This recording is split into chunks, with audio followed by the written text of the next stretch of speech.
Hey, everybody, welcome to another episode of Blast from the Past Reviews. This is episode 13. Yes, I have enough fingers and toes to count that high. We haven't gotten to that point yet. After that, it might be some trouble. This week, we are doing one of my favorites. I say every week is one of my favorites, but this one, I do love this movie. It's featured in our title, one of the first ones we've done. But first, before we get into that, let me bring in my excellent co-host on this side. I can never remember which side. Mirroring always gets me. But Megan of New Reviews, welcome. What's up? I just want to tell Duck Dangerously that I did not make you click on the link to that TikTok video. That was a personal choice. Oh, yep. Yes, Doug, you could have walked away at any point in time. You have personal agency, Duck Dangerously, and you're trying to put that off on Megan. I was like, I'm going to talk to him about that. Yep, gotta be careful with the TikToks. I always forget I have it. I don't really use it. Yeah. I don't know why I got it. Honestly, the only people the things I follow on there are like dance videos, workout videos, health, food, sustainable living videos. I don't know. I feel like it does Apparently the same there's a lot thing of stupid that stuff, but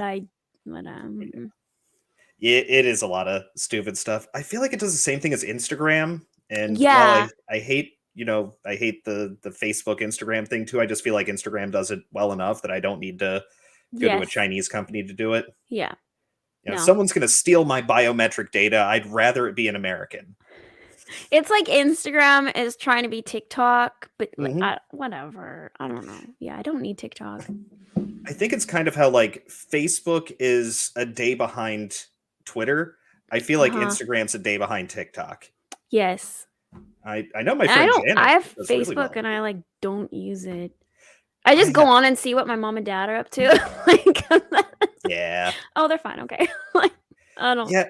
My aunts and uncles, Facebook did kind of lose its allure when all of the old people, all the Gen Xers and Boomers got Facebook. It was like, now I miss MySpace when it was just a bunch of, us millennials before we were even called millennials, just having fun on there with everyone had a weird anonymous name and would put like music, and we all had to learn a little bit of HTML to use it. But what were we talking about? Movie. That's right. We're talking about a movie. This week, Unforgiven, starring Clint Eastwood, Morgan Freeman, and Gene Hackman. Richard Harris as well. I feel like he deserves an honorable mention. He's not the biggest character in there, but he is featured on the titles and the cover. Let's get a bit of shine. It's hard to see on here. Yeah, you got Richard Harris up there. I did want to talk about, before we get too much into the movie, the poster itself, because this is one of those movies that actually has it really shows one of the issues I have with modern movie posters. Let me share this out here. So yeah, this is the poster that came out, and it's the heads floating in darkness. It's kind of looks like, and with the red sunset background, at first glance you think it's almost a horror movie. Yeah. Like a horror movie poster, I don't think like immediately Western until a couple seconds looking at him like, oh, everybody's in cowboy hats. He's got a revolver. Okay. Wait. Yeah, this became really prevalent in the 90s, because in the 80s you had they would do the painted posters, typically in acrylic or oil, mostly acrylic, but they were hand painted posters that typically looked really good. I got one behind me, at least, with Dawn of the Dead. I've got a huge Name of the Rose poster. I mean, might see some of my mess, but I'll show it off. Oh, ooh, there nice. we go. Yeah, I think it's like 48 inches long. It's huge. But they did that, and then I feel like they should have kept with that. Yeah, see, doesn't that look so much better? Yeah, it does. I want to hang that on my wall almost. Right? But no, it's floating heads in darkness. That's what we're getting. Lame. Yeah. But the movie, I think, is an excellent film. Bit of a subversion of the Western genre, and it was kind of intended to be. Westerns had basically been dead for almost 20 years when this came out, because really early 70s westerns had died off. They were kind of a thing of the 60s, and so Didn't Clint Eastwood say this was going to be his last like western or something? yeah, that was his plan, and it I pretty think I read that somewhere. fine. I think he did one recently. Oh, But did he? yeah, I want to say so, but I can't remember. I might be wrong. I might be mixing up. It's just a poster looked like it might have been a western, but it wasn't. I'm thinking about The Mule, which I don't think was a western. Mm. I think that's what I'm thinking of. Yeah, it was a 2018 film. Yeah, that's a crime drama. Yeah, I think this may have been his last western, and it was kind of meant to be. I can't remember if he did not write this movie, but he He did direct it. produced it, Yeah. right? Direct and Yeah, produced? I think Okay. direct and produced. This was written by the same guy who did one of like 5 people who worked on the Blade Runner script, and the guy, excuse me, also wrote 12 Monkeys, which is a weird one if you've never seen 12 Monkeys. Nope, I never even heard of it. Oh, it's a weird movie. It's the only way I can describe it. Alrighty then. Decent, but weird. Time travel weirdness. I'm pretty sure it was directed by Terry Gilliam, who's known for making weird movies. But yeah, I quite enjoy this film. It's more dialogue than anything else. Yeah. Only like 2 action scenes in it, really. One of them being the ending, which is a really sweet saloon shootout, in my opinion. Mm-hmm. And I think it does do what Hollywood's been trying to do so hard for like 5-6 years now, really since like 2015. They've been trying to, subvert your expectations, which this actually does. And the one thing that Hollywood misses out on, modern Hollywood, is that you have to build expectations in order to subvert them. And this one kind of does that. It makes you expect that it's going to be just a fun shootout Western, glorifying the violence of the Old West, and it really doesn't in this. It almost does like the opposite. Like the violence is not okay. We need to stop the violence. I mean, that whole town, you had to hand in your firearms as you entered. Like they had that rule. Which it also kind of shows how you had a lot of tyrants, because that's kind of what Little Bill is. He thinks of himself as a very strong and moral man. Little Bill being Gene Hackman's character. Sheriff of a small town called Big Whiskey. He thinks of himself as this really moral man. He says he has the line of like, I do not like assassins or men of low character. But really, he's a bully and a tyrant. Yep. And I mean, doing the classic tyrannical thing of disarming the population. Only him and his men are allowed to own guns. Oh, before we get too deep into it, let's say hi to the chat. We've got a Paul Bustle who was first. Hi, Paul. And your Bommy. Your Bommy. How's it going? He was feeding the ducks. Or maybe we were. Maybe we were, yes. And Robert Lowry, how's it going, bud? Let's see. Small Time Republic. Yay. Always good to see Small Time Republic. Oh, yes. Duck Dangerously on getting a virus of unknown origins on his computer. It was a good musical video. He did say that. It was a hold down, guys, and it was a good one. Yeah, the video was okay. fire. Yeah. Yeah, it was. Let's see. Will Megan be watching Megan? I hate that movie is like my name. That creepy AI girl has my name. Because it's so creepy. I don't want to watch it, but like the morbid curiosity in me wants to watch it. But I don't want to, but I want to. You know what I'm saying? I have no clue what it's about. I haven't even heard of it. Go watch an ad for it. You will be creeped out. That might be my kind of movie then. I do like some creepy stuff. It's weird, man. Robert brings up a good point from when I was talking about, Facebook having my biometric data. This is true. They do sell it to China anyway. They do. And Tommy and the Guinea Pig Collective. Hello. Yes. footprints. Welcome, Tommy. Let's see. And we get a classic greetings. Oh, chat jumped on me a little bit. Don't do that. Let's see. Duck Dangerously also says, also Unforgiven is way better than the follow-up, The Forgiven. Oh, there's a follow-up? I think he's making a joke here, but I'm gonna Oh. look. Sorry. Okay, that is a 2021 film. Okay, look, they have nothing to do with each other. Okay, he's poking fun at us. Talking about the movie posters, Quick and the Dead movie posters, kind of like Unforgiven.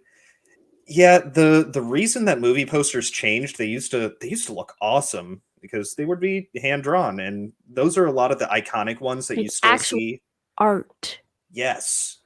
And some of those guys would bust them out really quickly with like very little knowledge to go on, and they're still like timeless. Like The Thing, everybody is, so many people have The Thing poster of the guy in the snowsuit, just with like the shining face thing. And that dude busted that painting out in like 6 hours. Like literally, it was still wet when he turned it in for the company to make the prints of it. And he had nothing. He had barely anything to go on in the movie. Like they gave him a very brief description of it, and that's what he made, and it's become timeless. So Cool. now we just have Floating Heads in Darkness, and that's because of focus groups. And I have long maintained that focus groups are dumb. You can't pull 10 people off of the street and expect to get an actual collection of people who are going to be fans of a particular genre, a particular type of film. So that's what happens, unfortunately. Too many people. Yeah, there's a excellent documentary out there called 34 by 26.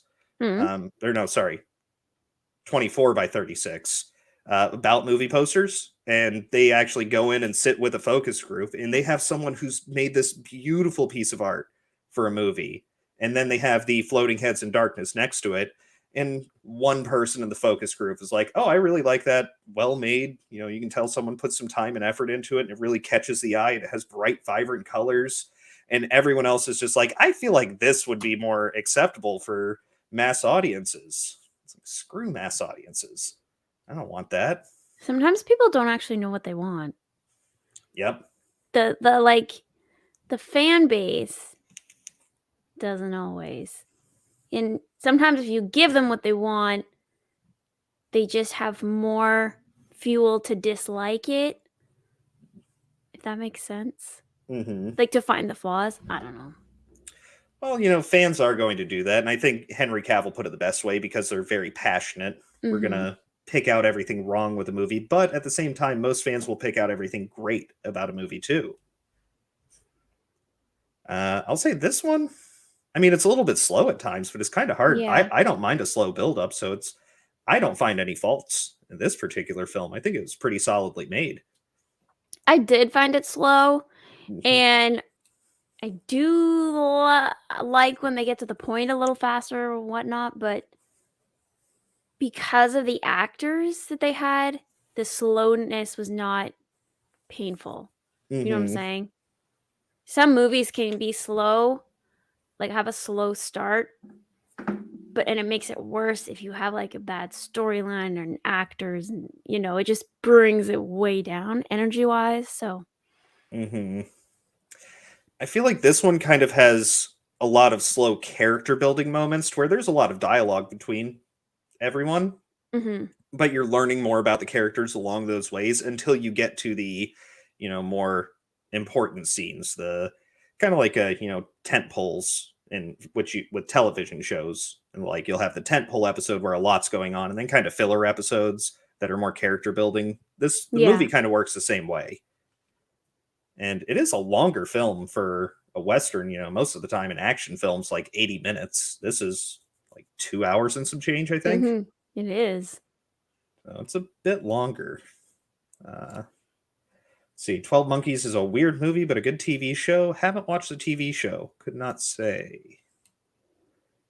And Joe's Atmosphere, welcome. Glad to have you here. Cry Macho is probably the closest he's come to a Western since Unforgiven. Also have not seen Cry Macho.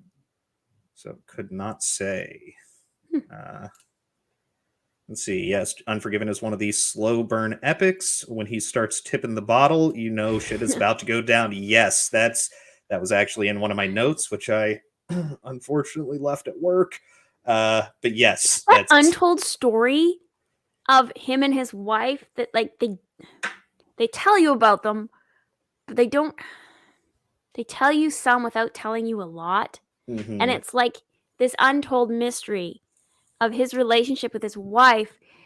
And I'm like, she must have been such an incredible woman to have such an impact on him. To have gone from who he says he was to this family man chasing pigs in the mud in the middle of the barren prairie. Like, on this, like, holy crap. And when she died, you didn't go back to your old way. You kept, like, living that lifestyle.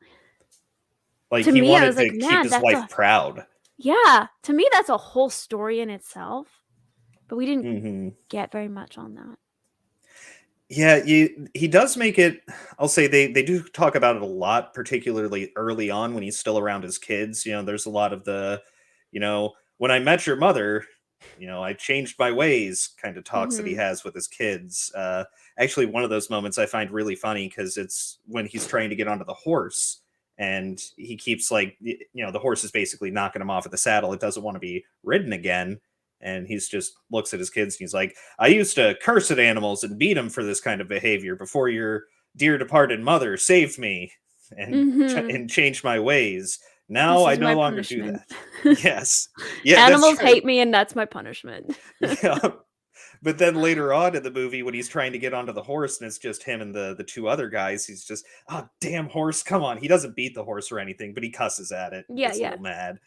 So it's like, all right, he's trying to set a good example for his kids.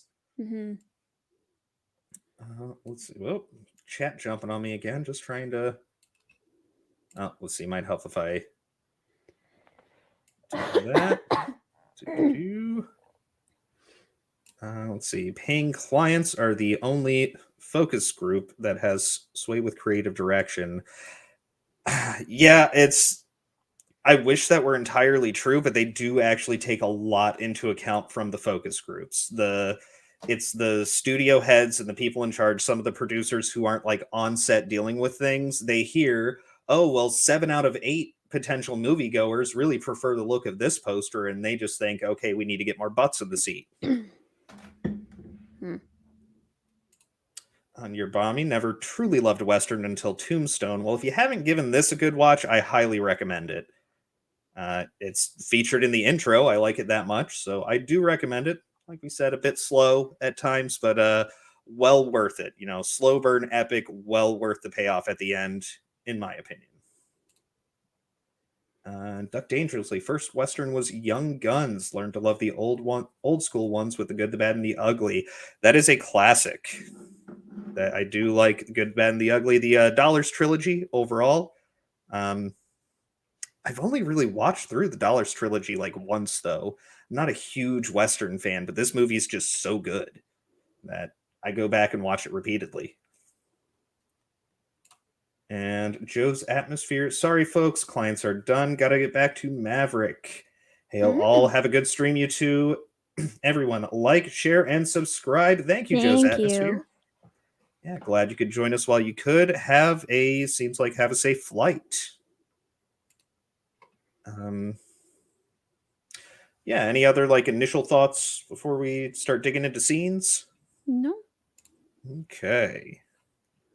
So, you know what I forgot to do? Music. There we go. It's a nice light. Let's see. How about this? Trying to find something that'll be good for... Turn it down a bit. This seems a bit loud. So, we're going to be doing it a little bit differently than normal with the, how we show the movie. Going to do kind of skipping through, about 10 second skips, and we'll just talk about what's going on. I do have the scripts here if we want any, specific lines pulled up. So, I can do that. It's going to be kind of like if anybody's watched Toxic Tuesday over on 32 Flavors of Nick Weiser, going to be similar to that. And hopefully we don't get kicked off for this. Yeah. Background music still seems a little loud. Let's see. All right, that should be good. Alrighty. Let me... And there we go. Alright, so we are starting with... this is scene 16 in the film, so about halfway through the movie. Things are really getting going. Yeah. It has been mostly just sort of slow build-up until this point in time. But this is where you see our character right here, the author W.W. Beauchamp, played by Saul Rubinek, an excellent character actor. I think underutilized. You don't see him often enough. Great actor. He is talking to the sheriff of the town, Little Bill, and they're having a discussion about the different ways to approach a gunfight, and kind of how basically he's been following around with this old gunslinger, English Bob, played by Richard Harris, another excellent actor. We just have great actors in this whole movie. And basically finding out that English Bob has been telling him a bunch of lies the whole time, trying to make himself seem more important, like a man of greater character than he actually was, when really in his past he was kind of a drunkard and would shoot people over petty things. It was such an interesting scene. Yes. So this is where they're talking about how Bob actually had won a gunfight against this guy called Two Pistol Pete Cochran, and how Cochran was actually faster on the draw than English Bob, but the gun blew up in his hand, and he wasn't able to defend himself, and Bob just walked up and shot him right in the liver. And he's saying, oh, so Cochran was actually faster than English Bob. And he's sort of talking about how the issue is that he was too fast. He would have been better if he was slow and methodical, had taken his time, aimed the gun, and then shot. Thank you, Joe's Atmosphere. Yes, thank you, Joe's Atmosphere. Have a great one. Enjoy your flight. Which is actually something that I have been dealing with at work recently. I'm training a new guy. He's pretty young. He's early 20s. This is like his second job, which I'm glad I'm not having to teach someone how to work. Like, he knows how to work. He just doesn't know this job. But he's worked in a pizza place, a fast, not truly fast food pizza joint. So he's used to like, go, get it out as fast as possible. And I've had to tell him several times, I'm like, dude, just slow down a little bit. That's all I'm asking. Getting things done quickly. Quality over quantity. Exactly. It's, if you do it right the first time, you're going to save a lot of time, as opposed to doing it quickly, getting it wrong, and then now you have to go back and fix the mistake, plus the customer's going to be upset, because quite often with what we do, they're not going to find out until they get back to their job site that what we made them is wrong. And so they could have driven an hour to get to the job site.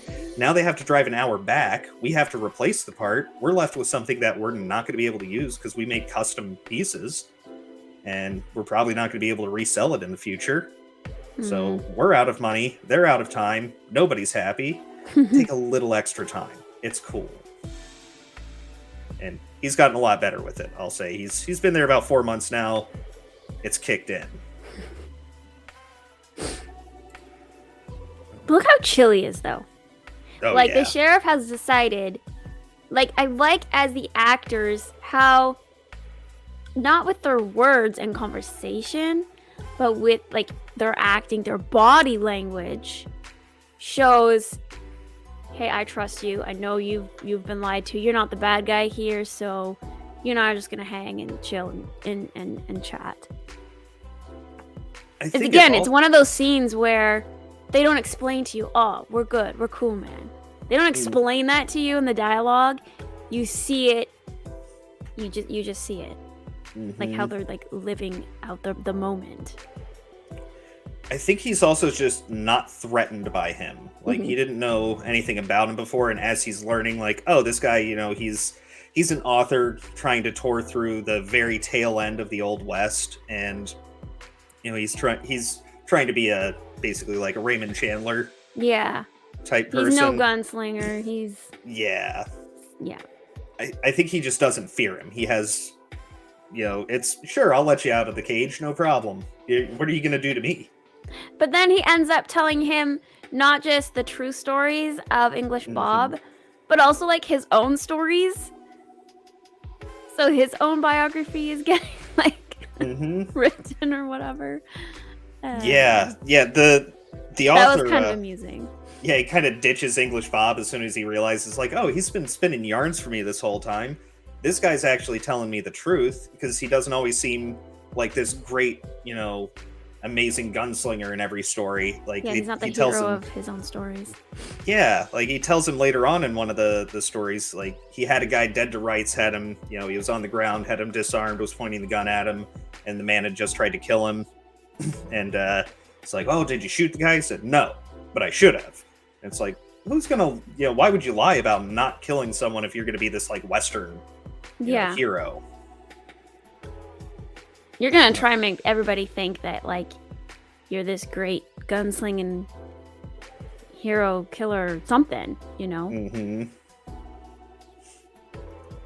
And he even shows right here how he's not even all that fast. Like he's pretty quick on the draw, but he's not like the fastest man alive. And a cool head is more important. Let's see. Oh, yes. And so this is like the test.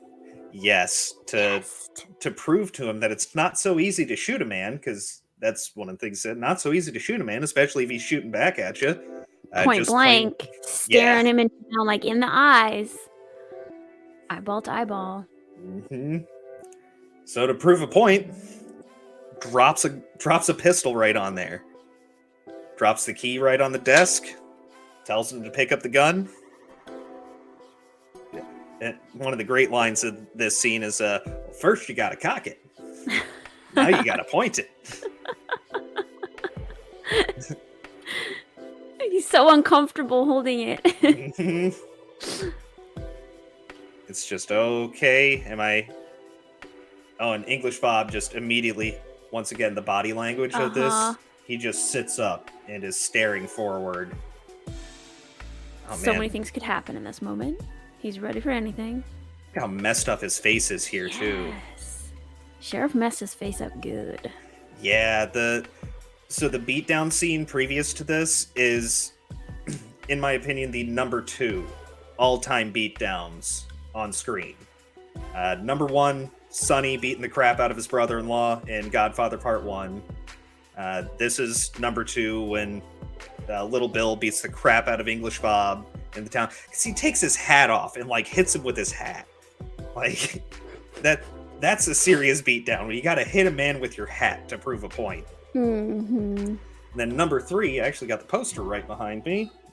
Hannibal, when Jack beats the crap out of Hannibal in season 3. That's number 3. Yeah, when they're in Italy and in the museum and beats the ever-loving crap out of Hannibal. Look at his face. He's like not worried at all. The thing is, I can't remember that he gave it to him intentionally, thinking it was not loaded.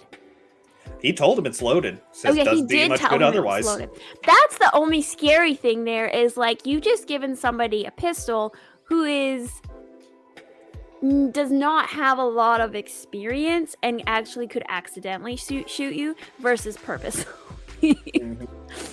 That's what I'd be worried about. Yeah, but he's putting himself in that situation. He's proving that he's really not afraid of having a gun pointed at him, which is kind of his point here. It's all about keeping a cool head. And I think that smile there is right when he sort of like lowers the gun, because he has it pointed at him, and he lowers the gun. That's when he starts sort of laughing. He's like, ha, hot, ain't it? You didn't even put your finger on the trigger. But then it's, what if I give him the gun?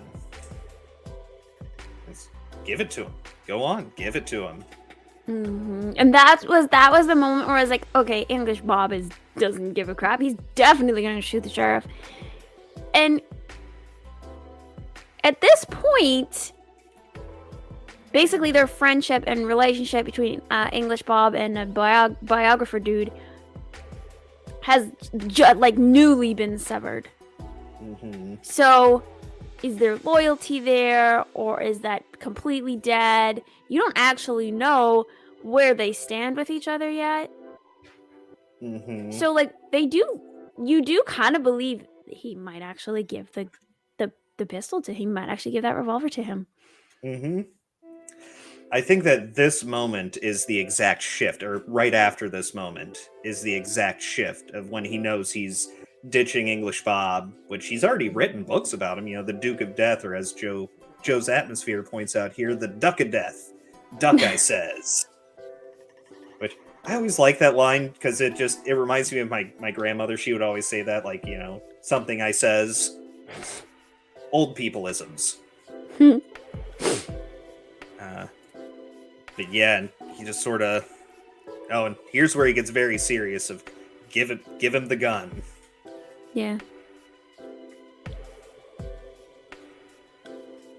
It's also really good how the cinematography on this of you're getting. Yeah, I was English just gonna Bob. say, you get everybody's viewpoint, English Bob's viewpoint, sheriff, the camera angles, just so we kind of they put you as the audience in the position of each of the characters for a moment.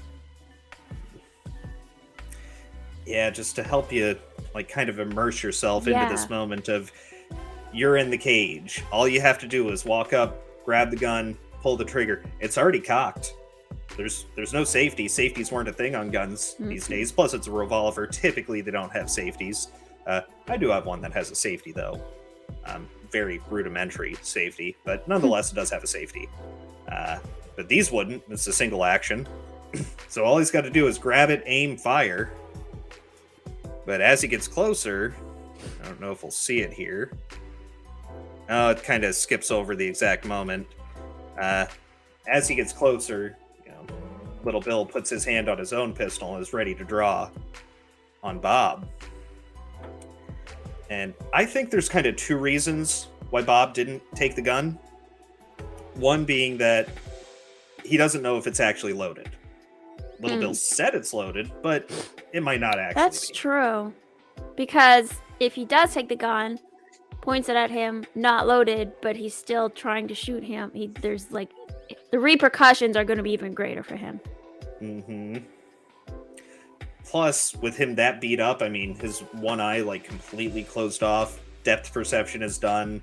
He could probably not move his arm fast enough. Can't rely on his dexterity and reactions, even though he is an excellent shot, as we saw earlier. Yeah. When he was shooting pheasants on the train. On the freaking train. That was actually pretty cool. Yeah, shooting moving targets while on a moving vehicle is exceptionally difficult to do. And he shot, 8 out of 10? So he is quite the shot. But he doesn't take it. And, we can't see it here because of how the skipping is working for us. But I do really like where you see him starting to reach for the gun, but then he stops and just grabs the bar. Yep. It's just kind of him relenting, just no, I'll accept the cage. Kind of better to be in a cage than dead. Mm-hmm. Oh, and this is when he's dropping all the bullets on the floor, so it was loaded. He's like, crap. Mm-hmm. Which Little Bill lets him know there, plain and simple, you were right not to take the gun. I would have killed you. Yeah. That kind of smirk. Mm-hmm. Because he kind of, you see his face, drop when he sees that there's actual bullets falling out of it. He's like, oh, I missed my chance. But then it's you were right not to take it. I would have killed you. That's when he gets the smirk and leans back. Mm-hmm. And then we get an excellent line there of, I want to pull up the exact verbiage. Let's see, I've got the script here. Just gotta roll through it. The script. Yeah. That's it. We could use some rain, Mr. Beauchamp. Which, they get the rain when they're at the sheriff's house. Yeah. Yep. Hang the carpenter. I love that was like the running joke in the town, like with all the townspeople and like the sheriff building a house. Like they all would make fun of him. Mm-hmm. Yeah, it's some of his deputies, the one-armed deputy, saying like you got to admit he's one tough son of a bitch, but he ain't no carpenter. And like then you see the house and everything is like off center and crooked. Yeah. And the roof has more leaks than tiles. Yeah. Well, they're in there. The biographer is like, man. Mm-hmm.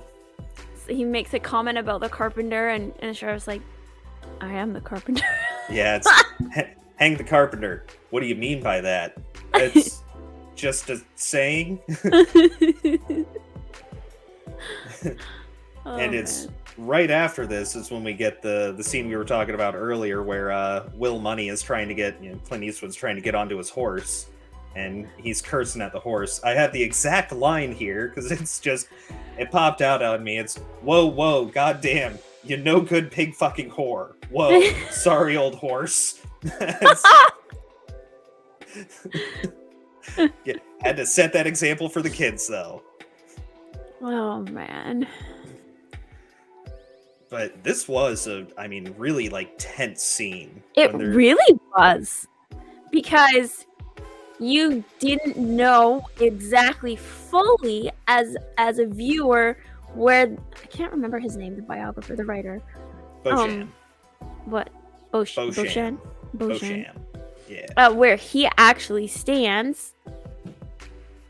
He's holding the gun out, like he's got his arms stretched out like to the right.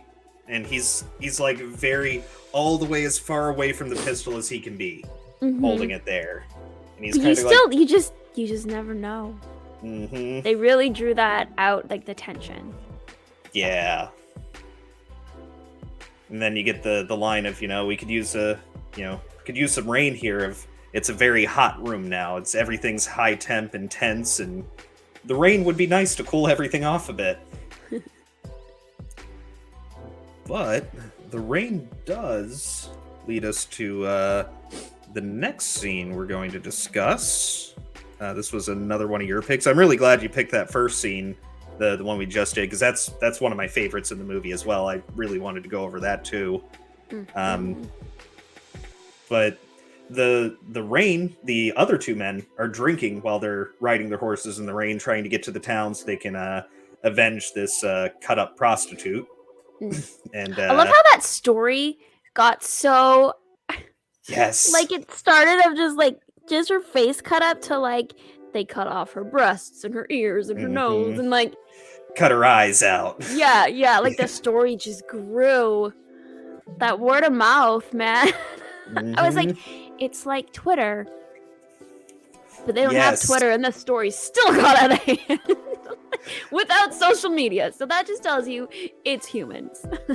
Yeah, I was thinking like the telephone game without social media. Yes, I think social media is the perfect example of it. I was thinking like the telephone game. Yeah. But Twitter hits it just right. Oh, wanted to hit a couple of comments here. Got Duck Dangerously saying your favorite Western is Cowboys and Aliens.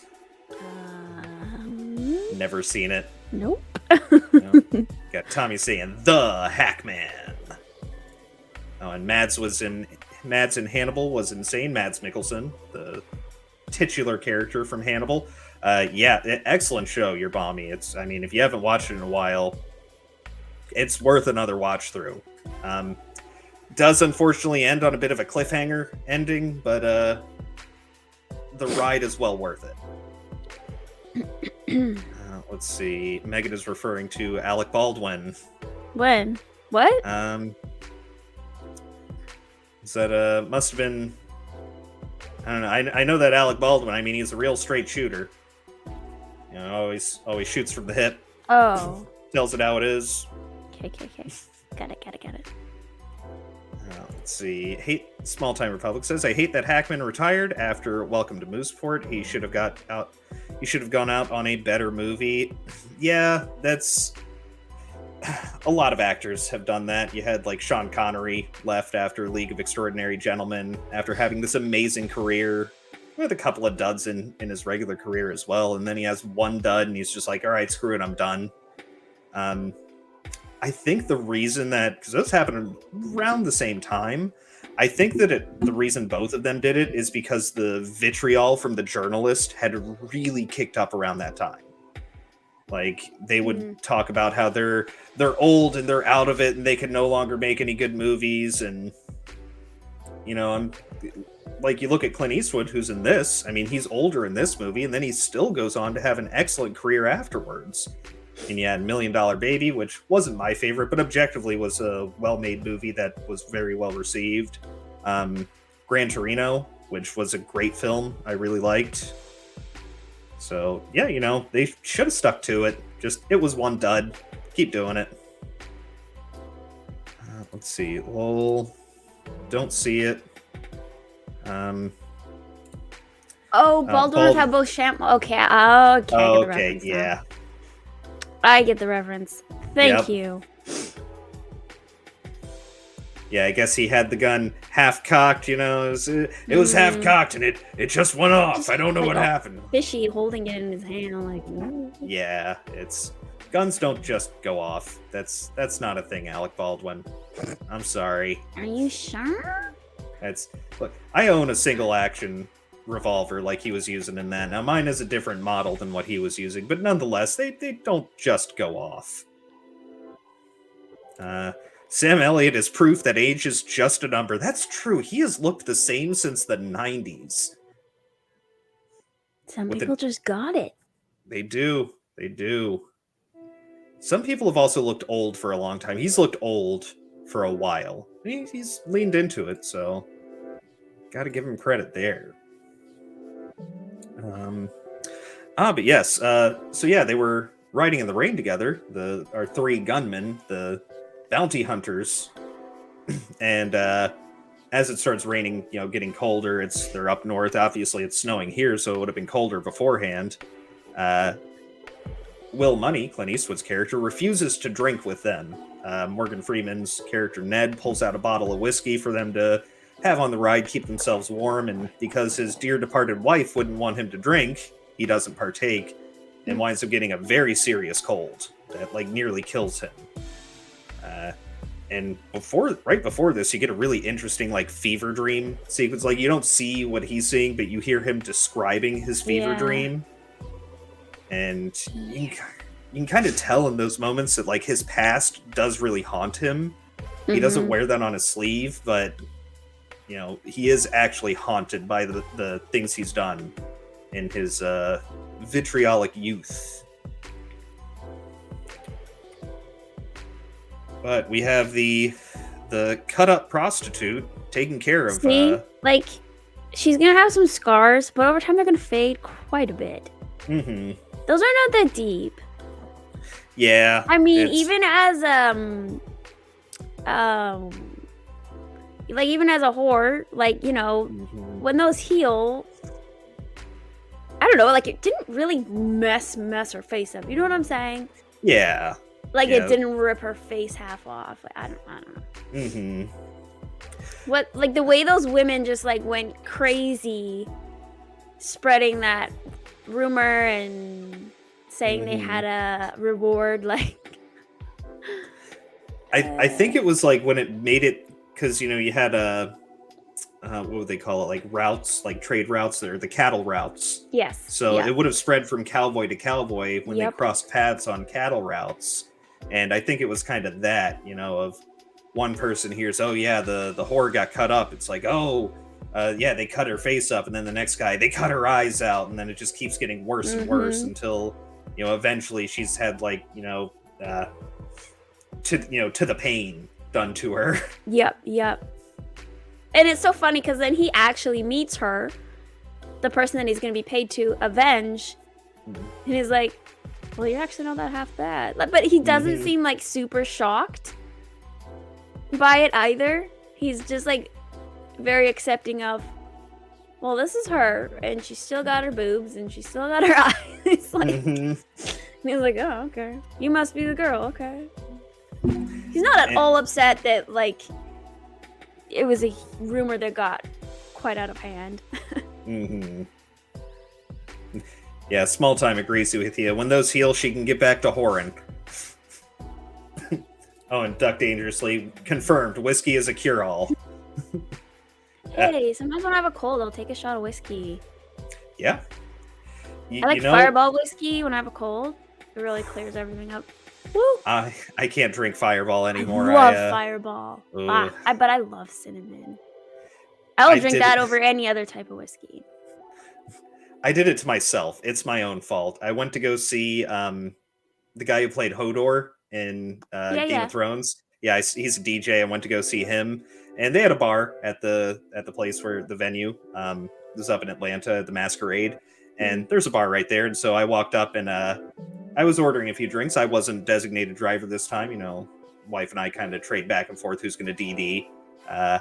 And so it wasn't my turn to be designated driver. So I go up and I order a drink. And every time I ordered myself a mixed drink, it was getting rum and Coke. So that's kind of my to-go drink, my usual drink I get. I would also order a shot of Fireball. So at the bar, it was take shot of Fireball, walk away with my drink. And over the course of the night, I had 10. I'd gone back to the bar 10 times. So that was like on the floor. I had it. Each drink was double Captain and Coke. So 2 shots of Captain per drink, plus a shot of Fireball. I had roughly 30 shots in about a 3 to 4 hour period. Wow. I would be dead. I puked 3 times on the car ride home. Yeah? Yep. I was fine until I sat down. That's when everything went wrong. And we're in the car and I have the window cracked. It's like 30 degrees, 35 degrees outside. It is cold, but I need the window cracked so I can have the fresh air hitting me. And like 3 times it was like, pull over. Oh, pull over. At least you didn't puke in the car. I did not. I held it until we pulled over. One time was in a very sketch location. Like we were waiting for like some crazed, oh, excuse me. We were waiting for like some crazed hillbilly to come out of nowhere and like murder us all. Yeah, it was super sketch, but we made it through the trip. Oh my goodness. Oh, Robert. I've heard many hoes have a butterface. Oh, yeah. When you stop, the world keeps moving. Well, yes. Look, you're not drunk if you can lay on the floor without holding on. But yeah, movie. That's what we were talking about. So, yeah, he should have drank the whiskey. That's what would have saved him. But I do like the opening line here when he finally wakes up from the fever and says, "Oh, I thought you was an angel." Which, yeah, he thought he died. Yeah. Not only did he think he died, but also a very unintentionally kind thing to say to the woman who had, recently has had her face cut up. Yes. And it's like such a pickup line too. Mm-hmm. Oh, I thought you were an angel. You look like an angel. That pickup line. Yeah, like, did it hurt when you fell from heaven? Yeah. Yeah. Yep. But he's being sincere. He's not actually interested in her in that way because he wants to stay true to his wife despite the fact that she's dead. Which makes their exchange when they go outside the barn like that much more interesting. Yeah. Yep. Oh, this is where he says the line of "Oh, I must look like you now," and it's, "Oh, sorry, didn't mean it that way." Yeah, you go from being nice to being kind of mean. Unintentionally mean, yes. Yeah. But he brings it back later on when they go outside the barn. which this is where he finds out he's been out for 3 days. Let's see. He just looks A lot of confused as dialogue heck. here. Yeah, and I think this is actually a couple of days later, which they're kind of subtle about it, because it's during that line where, he's saying, I didn't mean what I said the other day, so it's been a couple of days. Yeah. But it does make you feel like they went from he literally just woke up, and this is like, a few minutes or so later. Mm-hmm. So yeah, it was very subtle. You didn't actually realize right away that it had been at least a couple days. Mm-hmm. Yeah, you got to pay attention to the dialogue there, and they don't hold your hand through it. They expect you to be able to pick certain things up. Who would have known that good movies expect their audiences to be intelligent and to pay attention? Yeah. What a concept. I do also like the line right here. Let's see if I can't pull up the exact. It's let's see. Yeah, the exact line is thought I was gone. I wouldn't normally pay no notice to high country like this. Trees. But I sure notice them now. Thought I was dying for sure, he really appreciates the country now. Being alive. Mm-hmm. This new appreciation for life. Because, how it made you feel in the opening of the movie when he's chasing those pigs around on this, and, where he's built his homestead, it is barren. It is barren prairie. There is one tree. It is ugly. There is nothing to see. It's just, I wouldn't want to live there personally. I'm not really into the prairies unless, this, you can see mountains in the distance or hills, something to just break it up. And he just seems so beaten, and that he's just plodding through life. Just he's not really, there's nothing to live for but his kids, and he's barely living for that. You know what I'm saying? He's just beaten down. But he actually nothing's working out for him. Yeah. And the pigs are dying of fever. His whole farming expedition is falling apart. He's got a new outlook on life here, and this is kind of the happiest you've been able to see him in a while. Or throughout the movie. And it probably makes it a bit worse that his best friend, Ned, Morgan Freeman, you go and see his farm, and Ned's wife, it's a beautiful farm. Right? He's got corn growing, and there's chickens and ducks running around. All the gardens are all pretty, and in the house is so pretty. It's well taken care of. I hadn't thought about that either. Yeah, Ned's house is much better looking, whereas Will's house is this. It's a shack. It's ramshackle. It almost looks kind of like Little Bill's house that he's trying to build. None of the angles meet up. There isn't a single right angle in the whole home. Yeah. And we have Phil. Hello. Hi, Phil. There. Hey, Phil. How's it going? Get ready to have your butt beat in Mario Kart later, Phil. But it's good to have you here. And everybody's saying hi to Phil. And yes, swine flu, lol. Man, I remember when that was the big thing. It was the swine flu. You got to watch out for it. But I barely remember because it was a big thing, made to be a big thing, but not really. And yeah. Yeah, I remember when MRSA was the big thing. And we had it in my school. Our wrestling and football teams got hit really hard with MRSA. Yeah. We were still in school. They were you're still going. Yeah, whatever you say, princess. Okay, Tinky Wink. Yeah, that's fine. Tinkles. That's all right. We'll see. We'll see who's crying in the end there. Look, we all know that Phil sits down to pee at urinals. Okay? I'm sorry, Phil, but we just all know it now. You exposed yourself. Okay? Wow. Just so everybody knows, that's a slight preview of the crap talk that we do during Mario Kart at the Friday night after party over on Ordsport's channel. Robert's saying, we just had stabbings and shootings in the 80s, lol. Only one person I went to school with got shot on campus. That was by the DC sniper, though, so that counts, you know? Wow. Yeah. Yep. And we still had school that day. Wow. Yeah.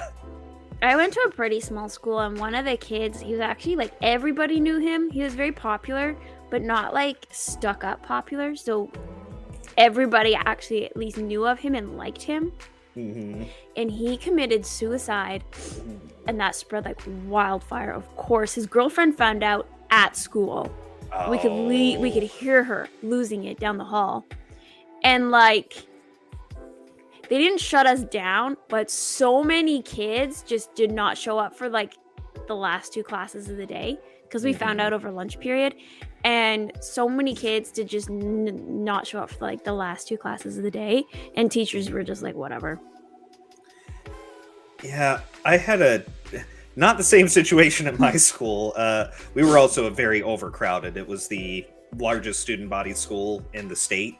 In Maryland at the time. I think it's still the largest student body school there. Yeah, my teacher got killed in DC while celebrating his engagement, which makes it even worse. Yeah, celebrating his engagement got carjacked, and the guy didn't want to leave witnesses, so shot him. They didn't even get us a substitute teacher. Wow. Wait, did you just sit there? Everybody just left? That's so harsh. Yeah, we sat in class and we're just, we talked to each other, and like it was a bit of a rough day. Yeah. Then about a year or 2 later, a kid who was in my class, his name was Courtney, he got shot in DC as well, outside of a club. Never go to DC, guys. Yeah, DC's not good. This is back when it was frequently called the death capital. Yeah, he got shot over, he got into a fight with somebody, and basically they get into a fist fight. He walks away. The guy gets pissed off that he lost, comes back and shoots him, kind of situation.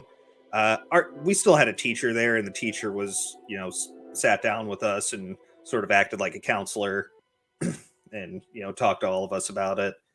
So, yeah, there's a reason I don't really go back to Maryland. Mm-hmm. Yeah, oof. Yeah, it was an oof day, definitely. Okay, it wasn't as bad as The Wire. It wasn't as bad as The Wire. Yeah, stay away from DC. It's okay during the day. All right, if you're gonna go get to DC, home before dark. Pretty much, yeah. Stay away from Southeast. Southeast is bad. The mall is fine. Make it into your hotel room before dark. For the most part. It might be different now. I don't know. I haven't been there in quite a few years. Yes, DC equals direct communism. Yeah. Phil, don't try to give me a hug. You gotta be mean to me. Get ready to be mean to me later. You up there, and then you told your story, and now he feels bad. Right after he made fun of me, saying he's gonna send a screenshot of me crying so he can send it to you as... How are you going to get a screenshot? My face isn't even on camera during that. Yeah, see? That's how we know you're full of it, Phil. Excuse me. Getting the yawns already. I know. It's bad. Oh, but movie. Sorry, tangent. Over. Yeah, high school sucked. Short.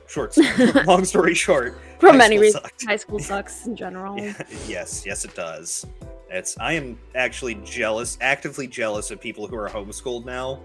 Like, when I was a kid, I was like, oh, those weirdo homeschoolers that aren't getting, any social experience. And then now I'm an adult, and it's like, you guys had it nice.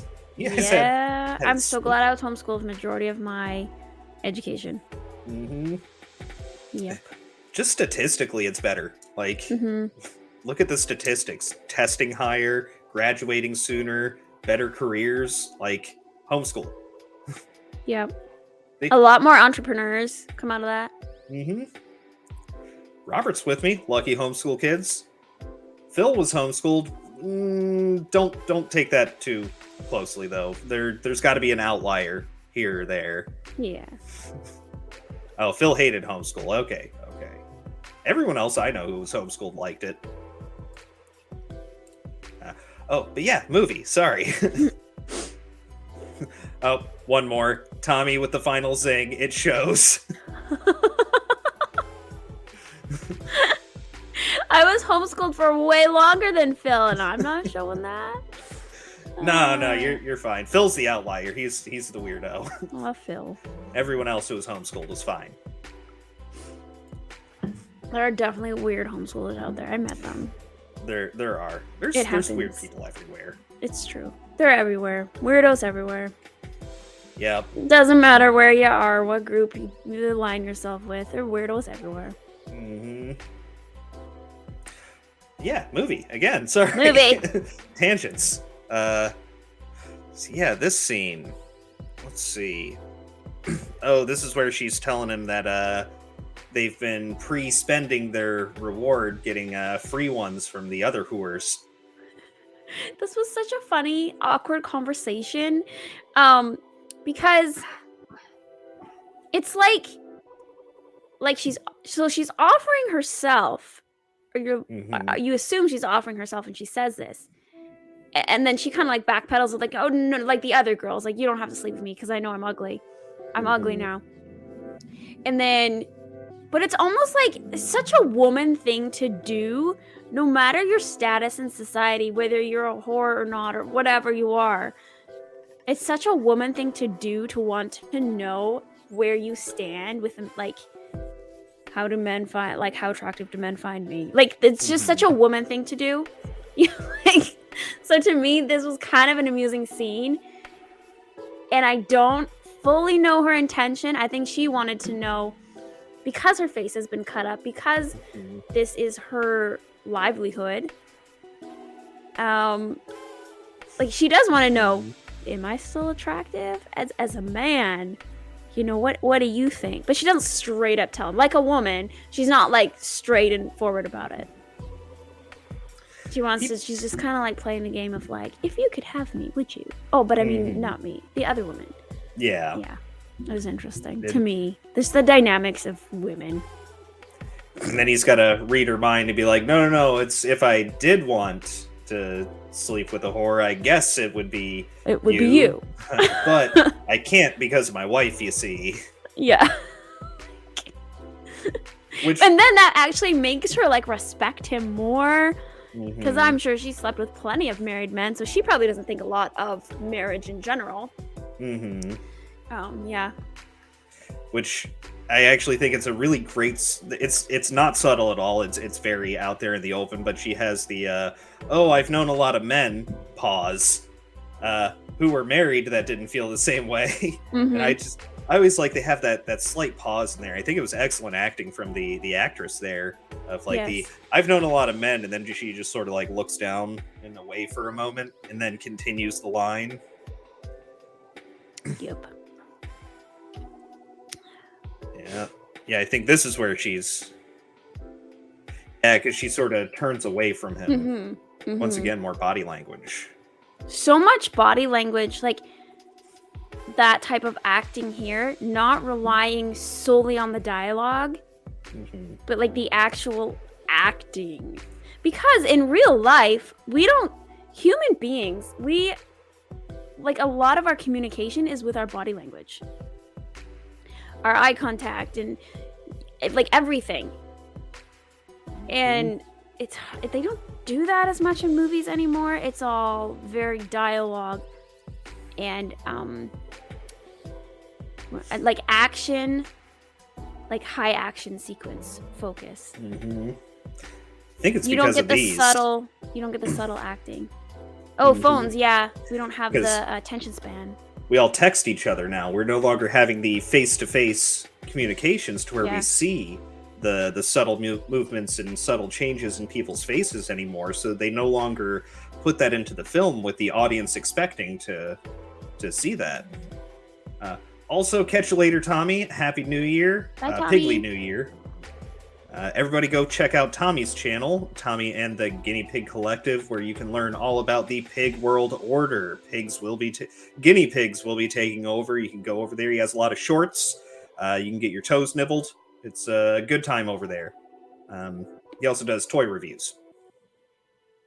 And lots of toe nibbling. Pure filmmaking, show don't tell. Yeah, exactly.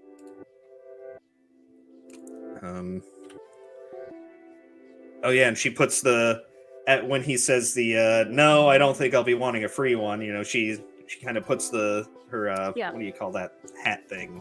A bonnet. On. Bonnet. Thank you. Yes. Excuse me. Yeah, she puts that back on to sort of partially cover her face because she's ashamed of it. Mm-hmm. But she doesn't just say that; she shows us. Yep. Look at her eyes. Mm-hmm. Her eyes, like all of it. Yeah, just you can see the sadness there of wondering, will she ever? Because I think this was kind of like you were saying before. This is her moment of, will she be able to continue on this career? Mm-hmm. Like, what is her life gonna look like? Especially since we know from earlier in the film, the very beginning, that there's a monetary contract that she's under that she basically has to make the pimp, the saloon owner, she has to make him a certain amount of money before she's free from her contract. Yep. And I'm willing to bet that cleaning the saloon does not pay nearly as much as humping, as they say. As they say.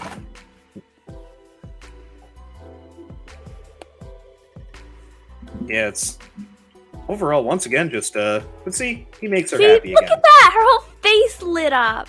Because I like that respect for him and for his wife, and he kind of does compliment her too. So she's like, she's feeling better about herself, and she's had like a good human contact interaction that was really positive, Yes.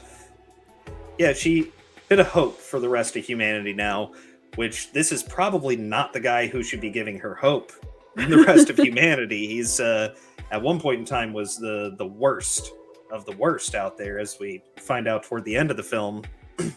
Killed women and children, just about anything that walked or crawled. The huge difference between the two shots of her face. Yep. As your mommy says. Oh, and then this is the next scene. In like the canyon. Yeah, where they shoot the guy in the gut. Yeah, and Will Money, this horrible, vicious man, trying to remember what they say in the opening. It's a vicious man of notoriously poor disposition, something like that. Even he's like, give the guy some water. I shot him in the gut. Give him some water. Let him be at least somewhat comfortable at the end. But this was not the scene I was trying to so interesting. Like he didn't obviously he doesn't drink. He doesn't kill people anymore. He obviously actually did not want to do that, but he still killed so much more easily than like Morgan Freeman's character. Like absolutely could not follow through. So he had to. He took over. And I think it really was like the love for his wife and kids that made him, he doesn't want to go back to it, but for them, not for himself. Yeah. Like he's already scarred. The reasoning he's already burned. is completely different. Whereas Morgan Freeman, who was once a gunslinging outlaw himself, he has more of a conscience about this, where he can't go back to that life. He can't kill the guy. Takes Will a couple of shots, but he gets him in the gut. Not a clean death. And then I think this is the scene where we really get our subversion of everything. Where we have this is the kid after he's finally killed a guy. He's been saying the whole time, "Oh, I killed 5 men. There's a Mexican that came at me with a knife and I shot him." Then when his moment of truth and you know comes right in, away when you meet him that he's like telling BS stories. Yeah. But you don't actually think, like you think, okay, obviously he's killed 1 or 2. Not 5, but Not yeah, 5. maybe 1 or 2. Yeah. Nope.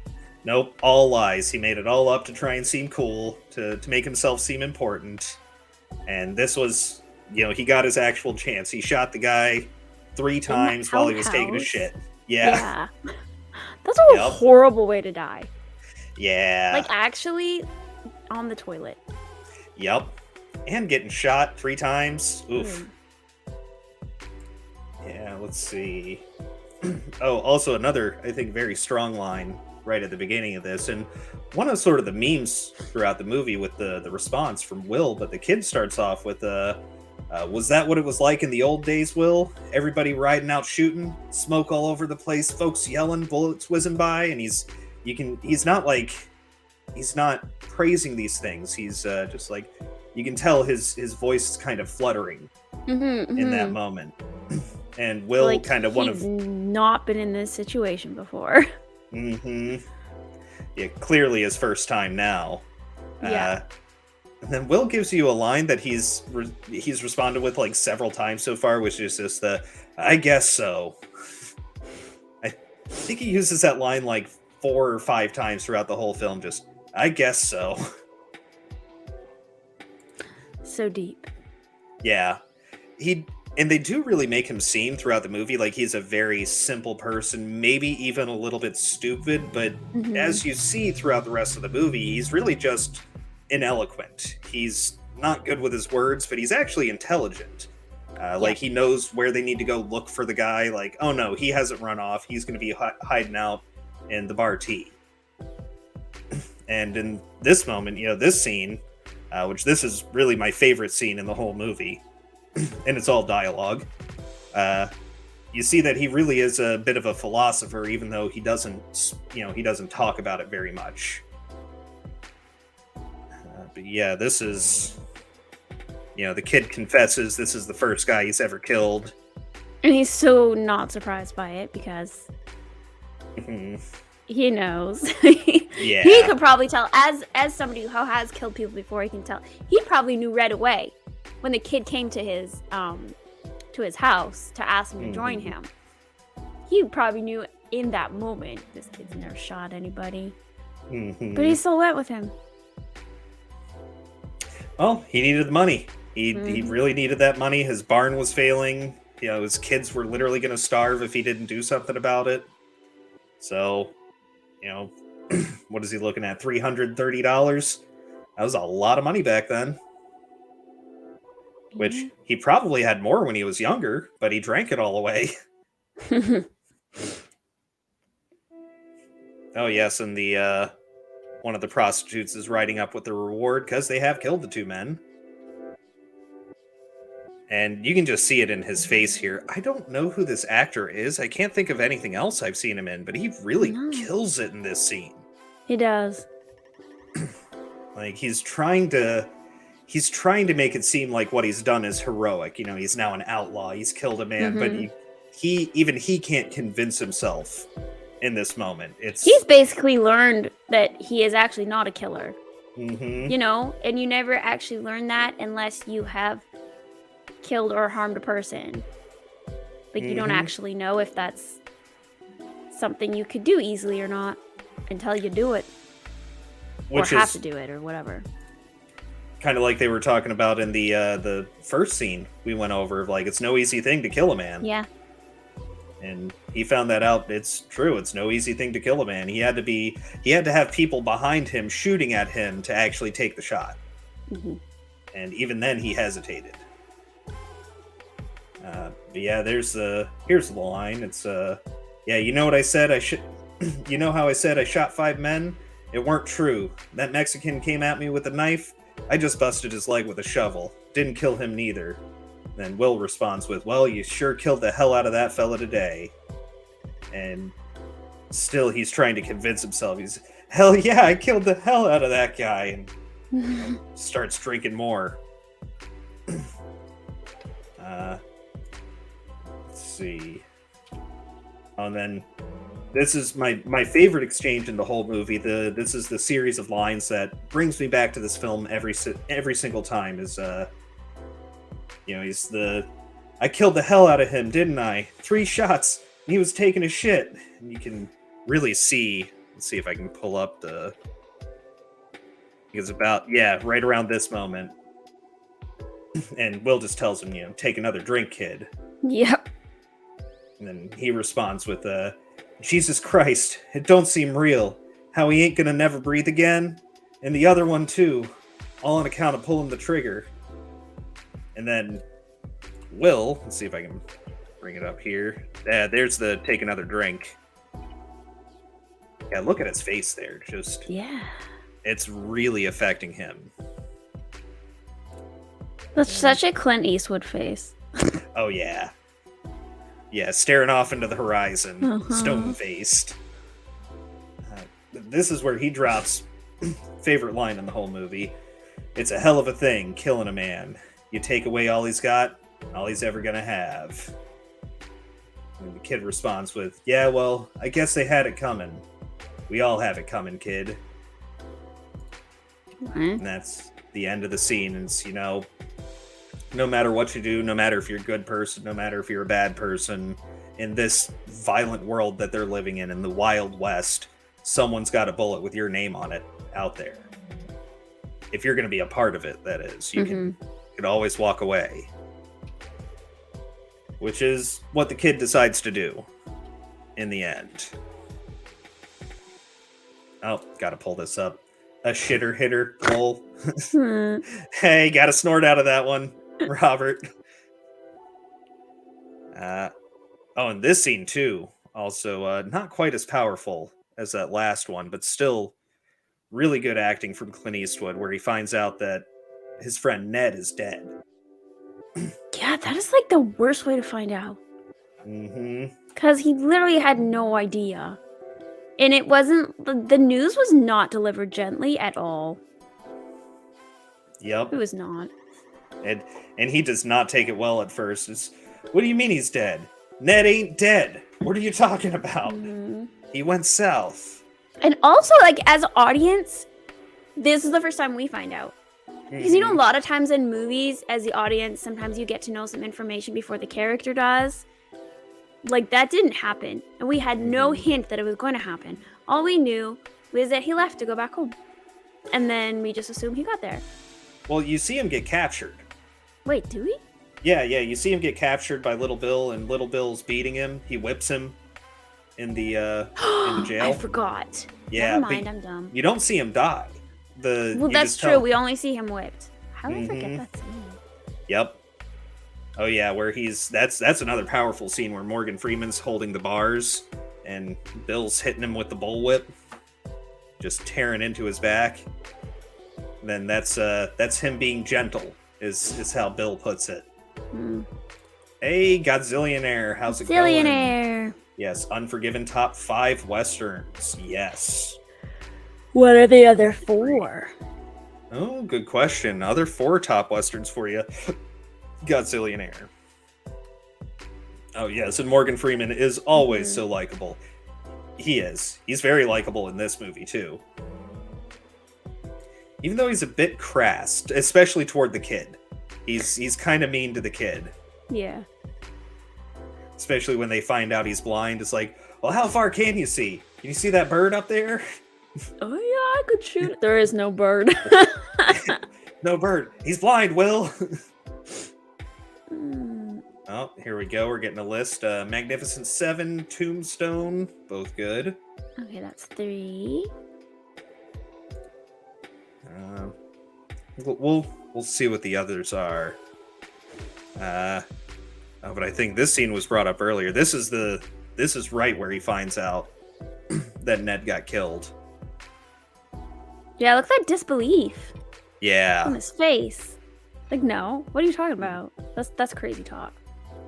And that's his only friend left, is Ned. Now it's the kid, and he even tells the kid toward the end of this scene, I ain't gonna kill you, over the money implied. I ain't gonna kill you.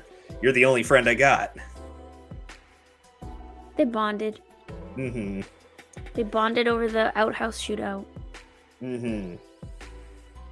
And the girl here even seems scared to tell Will about this because she knows that she knows about his past now because the rumors have spread around town already.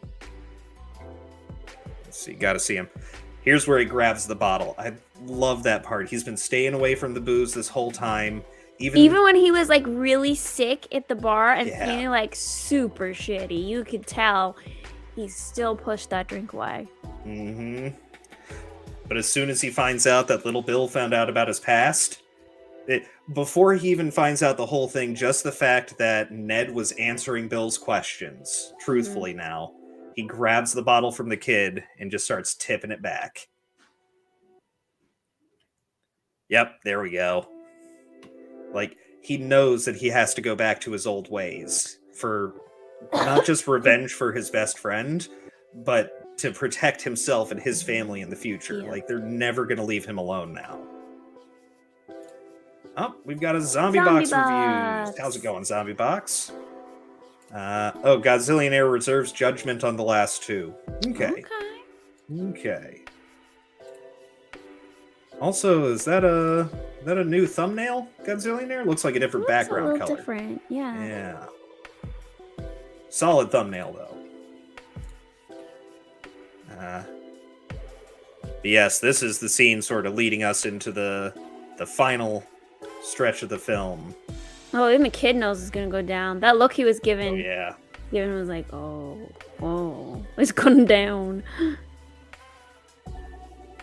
Yep. Oh, and he gives him his gun. He's like, you go ahead and keep it. I don't ever want a gun again. I'm never gonna shoot anybody.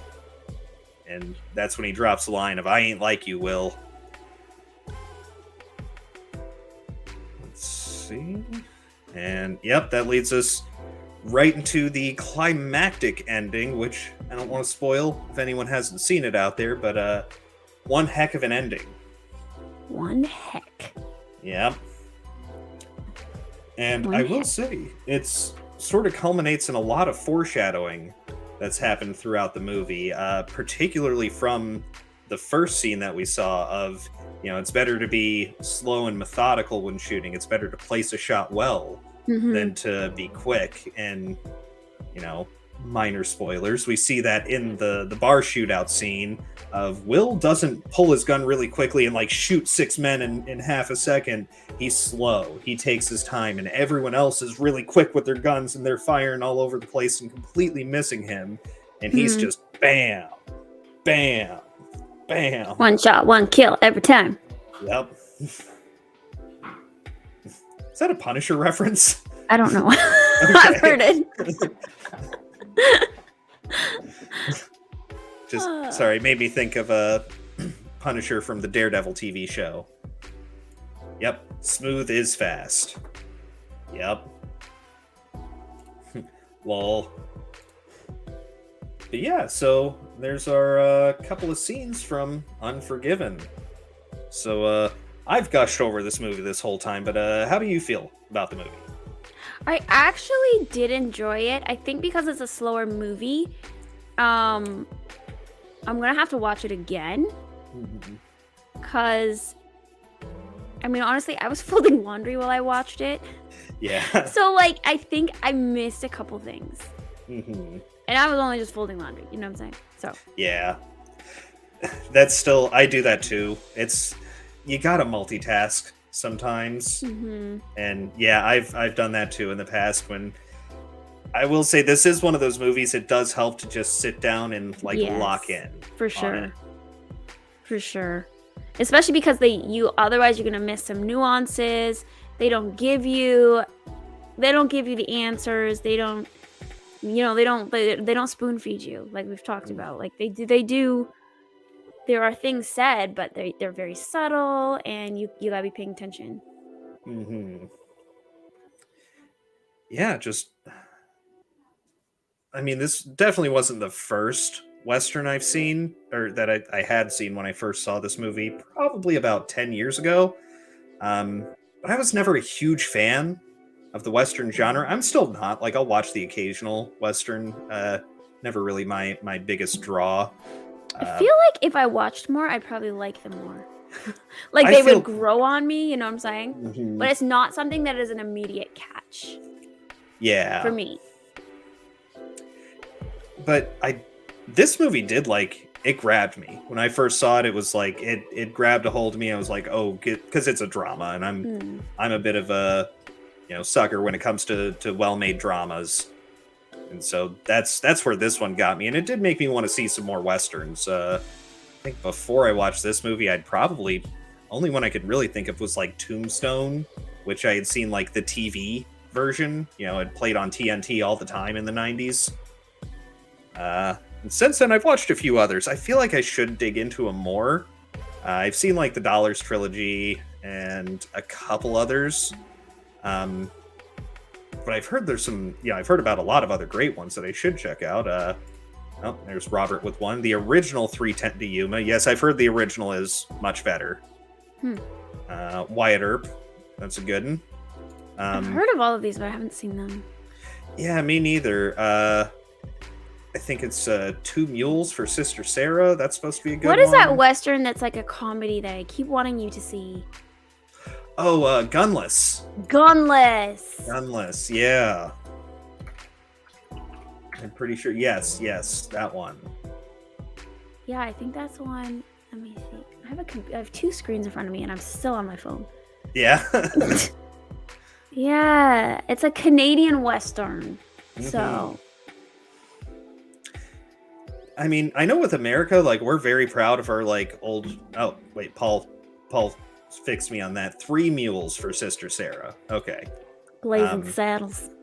Blazing Saddles does count as a Western, I guess. Yes, I have seen Blazing Saddles many a times. And it is a comedy Western. We definitely could not show Blazing Saddles on here. We would... I've seen scenes. I haven't seen the whole thing. Oh man, gotta watch Blazing Saddles sometime. We'll make that one of the movies on here at one point in time. It is Mel Brooks' most offensive movie that he ever made. And yeah, he loves offensive movies. If that is his thing, Blazing Saddles is the peak of offensiveness. Okay. Yes. No, but you really need to see Gunless. Gunless. Well, hey, you can make me watch movies. This is true. But you have to go buy it. Yeah. It's I remember seeing the DVD on Amazon. It actually wasn't too bad. Let's cheat. Take a look. Let's see. Gunless. I haven't DVD. honestly seen it in quite a few years. So now part of me, now that I've told you to see it, I'm thinking to myself, what if it's not as good as I remember? It actually has really good reviews on Amazon, like 4.5 stars and not just like with 2 ratings. Movie. Yeah, 366 ratings, got a 4.6 out of 5 stars. So, yeah, and that's pretty solid reviews. Yeah, I can pick that up on DVD. It's not too expensive. Do it. All right, I'll do it. I will do it. Let's see. I've had that like on my list of things to watch for like since we started doing this show. You have it. Yes, you have that. That's if I were to go back through the messages, that was one of the early ones you mentioned. Mm-hmm. I'm finally getting it to do it. Yep, I will finally get it. There are a couple other movies I bought, but we don't have to get to those first. But yes, I have purchased quite a few movies to do this. I'm also enjoying building up my physical media. I recently purchased all 4 seasons of The Tudors. That's been my latest purchase, which I am loving that show so far. I only watched it because Henry Cavill was in it. You know what? He does a pretty solid job. He's good in it. That show definitely has some parts that are there for women. You can tell that all of the women in that show are good looking. They're all good looking women, but the men are like gorgeous in that show. Jonathan Rhys every Meyers. single one of them is like very fit, muscular, 6-8 packs. Yeah. That's absolutely drop like the dead ones that take their gorgeous clothes men. off, obviously. Yeah, which is most of them. It's most of them. And then, I mean, all of the women, good looking, but then you're just like, damn, that dude makes me feel really ugly right now. But I'm enjoying the heck out of that show. It has been great so far. Oh, your Barmy's gonna watch it. Yeah. Yay. Heard Steven makes a cameo in the Seamus the Hot Dog Man. I don't even want to know what that is, Phil. I don't even want to know. Oh, Robert bringing up Blazing Saddles. Anyone moves in the I can't say that word gets it. Yay. Man, big yawn's coming through. It's 9:15 where you are. I know, but I didn't go to sleep until like 3 a.m. and I woke up at like 6. Okay, that's even for me, that's not a lot of sleep. Yeah. Part of me wonders if I would have done better if my aim, which I actually did pretty good once we found a pistol that fit me. Mm-hmm. But I was like, man, I feel like I would have done better if I wasn't so tired. Anyway. That does have a lot to do with it. I mean, also, if you haven't shot a pistol in a while, it is much different than shooting a rifle, especially getting used to, like, the grip. Because, I mean, you gotta grip a pistol. Yeah, you do. Mm-hmm. Yeah. That's why I always laugh when, like, you see the people doing the very weak, like, limp-wristed thing and, like, the guns jumping all over the place. Yeah. Or, like, in the movies, when they hold it, like, one-handed, but, like, they can hit the targets. I'm like... No, nobody hits a target like this. That's... No, you gotta aim forward. Don't lock your elbows, that will hurt. All shooting is a perishable skill. Phil prefers bows and arrows to guns. Archery is a very good skill to have, in fact. I have a bow. I need to get arrows for it. Mm-hmm. Like, so I can actually use it. Yeah. I haven't shot a bow in a long time. I want to say I was maybe 15. Oh, wow. And that was a compound bow. Which those are much different than like a recurve, because the compound, like you're really stretching it, but then you get to that point and you can just rest there, and it's like, that's it's weird. very different. I had a friend who had a compound bow, and then what do you call it? Recurve. Recurve, yeah. Mm-hmm. I do not have a compound bow. Nope. Yeah, recurve is the okay release. Yeah, that's what I have. Mm-hmm. Wait, are you trying to be the Green Arrow? Yes. Let's see. Actually, I could use it for some good cosplays if I wanted to. But I was just like, I would just feel like dumb if like I had a bow and arrows that are real, but I didn't know how to shoot them. Yeah. Use them in a cosplay. You know what I'm saying? Like, I feel like if I'm gonna have these things, I need to have some skill in it. I'm just gonna pose with it for a pretty picture. I need to have some real skill. I'll say just about anywhere you can practice with a bow and arrow in your backyard. Yeah. Not everywhere can you practice with a pistol in your backyard. Exactly. I would have the police called on me unless it's 4th of July. That's my brother-in-law has done like dry shooting practice in the back, but like we have a green belt behind us, and both neighbors are like never in their backyards, and then we have like the 8-foot tall fences, so it's almost like I mean, dry firing's fine. I do dry firing in the house. But still, you're gonna have, depending on where you live, if you're even if you're dry firing in your backyard, somebody might have an issue with that. Yeah, I mean, okay, especially like in Canada. Yeah, okay, like Texas and Florida, people are like whatever. But like if someone was dry shooting in their backyard in Canada, the cops would be called. Yeah, no one cares in Georgia. Heck, people have been, ever since I moved down here, I've seen people all over the place open carrying. So no one cares around here. They're just like, oh yeah, nice pistol. Cool. Yeah. Whereas like where I grew up in Maryland, like where more shootings happen, if someone was open carrying there, it would be the world is literally burning. Like, oh my god, he's just walking around with this large pistol. I just don't get how people don't make the connection. Like, here's the places where people are open carrying, concealed carrying. Like, you're probably in Texas and Florida. When you're in a crowd of people, there's at least 1 to 5 people around you who are armed at all times.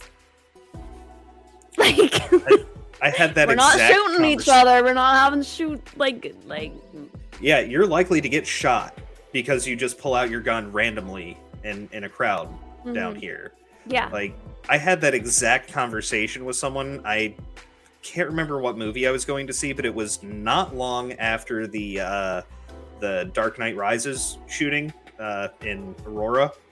But it was literally like a week or two after it, and I'm going to see a movie with my friends, and it's like, oh, what if we get into an Aurora situation? And my buddy's just like, dude, we're in Georgia. Like, 20% of the population conceal carries or open carries down here, and this is before we were a constitutional carry. Mm-hmm. They're like, let's see, there's probably 100 people in here.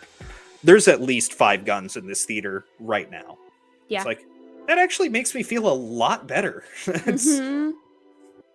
Knowing if someone were to stand up with a short-barreled rifle and turn around, like, they might get a couple of people, but they're not going to just spray. They're not going to theater. get everybody, though. Yeah. There's some guy who, he's been waiting since, July 5th, 1776 for this to happen. He's prepared. Yeah. Yeah, no. I definitely... Oh, sorry, Phil. This I'm not judging anybody else. This is me personally. Mm-hmm. If I feel like if I'm gonna... I think it's partly because, like, I've done modeling and I've done acting, and I know how fake it can be. Mm-hmm. And so I have always just personally felt, how can I present, like, if I'm going to present myself in pictures or anything else in a certain way with certain things, I feel like I need to have the ability to use them. I have to use it for real. I have to actually support what I'm selling or whatever. Or else I'm not going to... What's the word? Just like how to portray it. Yeah. Authentically. Yes. I feel like I need to be authentic. Mm-hmm. Even just rudimentary knowledge can get you that. It's you at least know you're holding it right. Exactly. Because, I mean, let's be honest. How many... like, you always go to, like, a convention, and there's always the people, like, they're dressed up like... When I was unaware, I was like, oh, why are they dressing up like soldiers? But I'm like, oh, we have all of these games, like, that, and I'm like, man, you're holding your gun, okay, you look bad. You just look dumb now. Mm-hmm. You just ruined your whole cosplay because you don't know how to hold your rifle. I witnessed somebody kind of go through, I'll say, the subversion of that situation at DragonCon in Atlanta one year. They were worried. People had been calling up and making a lot of threats to the convention because it had come out that the guy who owned the convention itself, like, he owned the copyright to it, and he actually organized the whole thing, and he had been doing it the whole time. I can't remember his first name, but his name was Kramer. Turned out that he was a kid diddler, and, like, nobody knew. And so they were still holding the convention because, like, 80 to 100,000 people show up to that every year. It's the second largest convention in the country behind San Diego Comic-Con. Like, there's a lot of people invested. You can't just stop it because the guy who was the owner and on the board of directors, and they forced him to sell all of his stocks, and he was going to prison and all that stuff. So it's not like he was still in control of it, but still, there was a lot of bad press coming out about it and a lot of threats made. So they had armed police at the convention just in places. And one of the places where I would normally hang out, there were like 3 cops there holding M4s, like, not just like with their sidearm or anything. They are standing there with their, military style M4. I doubt it was full auto, but it might have been. These were SWAT, and there was a woman there, good looking woman, but she's fully decked out in the gear and everything. There's a lot of people cosplaying, and it's a good looking woman dressed in in this very, very convincing, because it's real, police uniform, holding an M4. And dude's just like, oh man, your cosplay's so good. And she's on duty. She's not paying attention to him. He's just like, that chick just totally snubbed me. Like, I was trying to hit on her and she just snubbed me. Screw that chick. It's like, dude, she's on duty. That is a sheriff's deputy. That's a real gun she's holding. It's probably chambered. Okay? That's awkward. My goodness. Oh, yeah. It's like, yeah, don't. Oh man. So like obviously they're not familiar with guns because they could not pick out that this one is real. And this one is not real. That's so funny. Also, like for cosplay guns, you have to have obviously fake guns, and they require you to have the orange tip, which shows you that it's typically like a BB gun or something. Yeah. So yeah. Also, I'm not seeing it here on my screen, but yeah, we just hit 100 subs. Yay! Yeah! Thanks, guys. Yes, thank you. That's awesome. Thank you. Woo! Yeah. Up there, your Brahmi brings it up. Yes, always see the best actors take interest in what they're supposed to portray, like Keanu for John Wick. You see that particularly in the first John Wick movie. It kind of goes away a little bit after that. I mean, Keanu really takes the work seriously, but like in the first movie, he's using suppressors, or as they're properly called, silencers. Everyone calls them suppressors now because it's a more accurate description, but the technical term is a silencer. You see him using those in the first movie, and it still sounds like a pistol's going off because that's how they work in real life. You know, it's not like a pew pew like you see in the movies. They're loud still. It's just not as loud. It usually the intent is to drop the decibels enough so that you can shoot it without having ear protection on. That's all they do. They're still loud. But in the second movie, they show him like walking through the train station. It's him and Common like shooting at each other from the hip in a crowded place, and it's just pew pew. So they lose that a little bit with the John Wick movies, but those movies are supposed to be fun. They're not supposed to be super realistic. I actually enjoyed those. Oh, I love literally the only scene I didn't like was when they. Oh, spoilers. Spoilers. Oh no. But like when they killed his dog, that was literally the worst. Yeah. And they do horrible things, but that's the only thing I cared about. Yes. From that point forward, you're just like, you are on board for John Wick. It's like, I don't care what sort of death and destruction you bring in your wake. Like, you get back at that guy for killing your dog. Yes. You are 100% behind him. Great. Sorry, Phil. Spoilers. I mean, I feel like that one's kind of known. Like they made that clear. Yeah. Yeah.